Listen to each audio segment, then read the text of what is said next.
السلام علیکم. د پرمختګ خبر.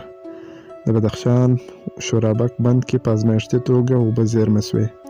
لکه څنګه چې تاسو خبر یاست، د هېواد په کچه په مختلفو ولایتونو کې د اوبو، برېښنا او یو شمېر بندونو کار روان دی، چې د شورابک بند په ګډون د یو شمېر بندونو چارې تر ډېره بشپړه شوې دي او د اوبو ذخیره کولو ته آماده دي. د اوبو د چارو د تنظیم ملي ادارې او په سیمه کې د شورابک بند مسؤلینو لخوا د شورابک بند د اوبو ذخیره کولو ازمایښتي پیل وسو. نتیجه یې خورا مثبته وه چې په نږدې راتلونکي کې به په عملي توګه د اوبو ذخیره کولو پیل سي، چې دا به د هیوادوالو لپاره غوره زیری وي. د اوبو د چارو د تنظیم ملي اداره خپلو ګرانو هیوادوالو ته ډاډ ورکوي چې د بدخشان شورابک بند په ګډون به د هیواد ټول لوی بندونه په نوب سره بشپړه او ګټې اخیستنې ته وسپاري.